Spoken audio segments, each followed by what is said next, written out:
ಎಲ್ಲರಿಗೂ ನಮಸ್ಕಾರ. ಇವತ್ತು ರುಚಿಯಾದ ಒಂದು ಪಡ್ಡು ಮಾಡೋದು ಹೇಗೆ ಅಂತ ತೋರಿಸ್ತೇನೆ. ಇದಕ್ಕೆ ಚಟ್ನಿ ಏನು ಬೇಕಾಗಿರುವುದಿಲ್ಲ ನೋಡಿ, ಹಾಗೆ ನೀವು ತಿನ್ಬೋದು. ಅಷ್ಟು ಚೆನ್ನಾಗಿ ಆಗ್ತದೆ, ಹಾಗೆ ಅಷ್ಟೇ ಮೆತ್ತಗೆ ಕೂಡ ಆಗಿರ್ತದೆ.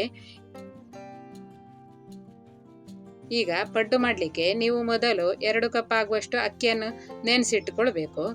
ನಾನಿಲ್ಲಿ ಅಕ್ಕಿಯನ್ನು ಮೊದಲೇ ನೆನೆಸಿಟ್ಟಿದ್ದೇನೆ. 2 ಕಪ್ ಆಗುವಷ್ಟು ಅಕ್ಕಿಯನ್ನು 3 ರಿಂದ 4 ಸಲ ತೊಳಿಬೇಕು. ಆಮೇಲೆ ನೆನೆಸಿಡಬೇಕು. 4 ರಿಂದ 5 ಗಂಟೆ ನೆನೆಸಿದ್ರು ಸಾಕಾಗ್ತದೆ ನೋಡಿ. ಅಕ್ಕಿ ಚೆನ್ನಾಗಿ ನೆನೆದ ಮೇಲೆ ಅದನ್ನೊಂದು ಮಿಕ್ಸಿ ಜಾರಲ್ಲಿ ಹಾಕ್ಕೊಳ್ಬೇಕು. ಹಾಗೆ ಅದಕ್ಕೆ 1 ಕಪ್ ಆಗುವಷ್ಟು ಬಾಳೆಹಣ್ಣನ್ನು ಕೂಡ ಕಟ್ ಮಾಡಿ ಹಾಕ್ಕೊಳ್ಬೇಕು. ಇದಕ್ಕೆ 1 ಕಪ್ ಆಗುವಷ್ಟು ತೆಂಗಿನ ತುರಿಯನ್ನು ಕೂಡ ಹಾಕ್ಕೊಳ್ಬೇಕು.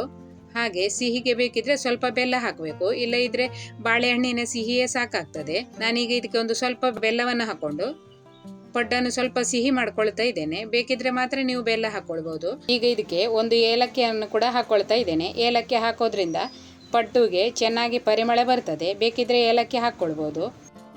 ಈಗ ಇದಕ್ಕೆ ನೀರು ಹಾಕಿ ಇದನ್ನು ರುಬ್ಬಬೇಕು. ರುಬ್ಬಿ ಆದ್ಮೇಲೆ ಹಿಟ್ಟನ್ನು ಒಂದು ಪಾತ್ರೆಯಲ್ಲಿ ತೆಗಿಬೇಕು. ಹಾಗೆ ಮಿಕ್ಸಿಯಲ್ಲಿ ಕೂಡ ಸ್ವಲ್ಪ ನೀರು ಹಾಕಿ ಸೇರಿಸ್ಕೊಳ್ಬೇಕು. ಈಗ ಇದಕ್ಕೆ ರುಚಿಗೆ ತಕ್ಕಷ್ಟು ಉಪ್ಪನ್ನು ಹಾಕೊಳ್ಬೇಕು. ಉಪ್ಪನ್ನು ಹಾಕಿ ಚೆನ್ನಾಗಿ ಮಿಕ್ಸ್ ಮಾಡಬೇಕು.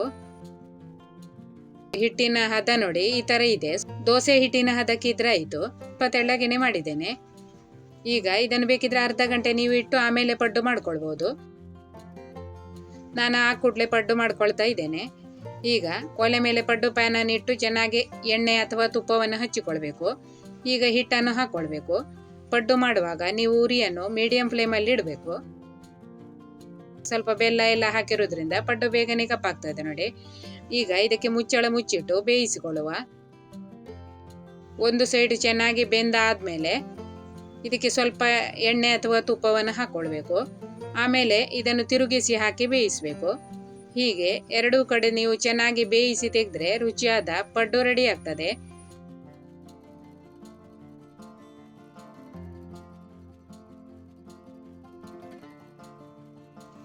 ನೋಡಿ, ಮೃದುವಾದ ಪಡ್ಡು ರೆಡಿ ಆಯಿತು. ವಿಡಿಯೋ ಇಷ್ಟ ಆದರೆ ಒಂದು ಲೈಕ್ ಮಾಡಿ. ನಿಮ್ಮ ಅನಿಸಿಕೆಯನ್ನು ಕಮೆಂಟಲ್ಲಿ ತಿಳಿಸಿ. ವಿಡಿಯೋ ನೋಡಿದ ಎಲ್ಲರಿಗೂ ಧನ್ಯವಾದಗಳು.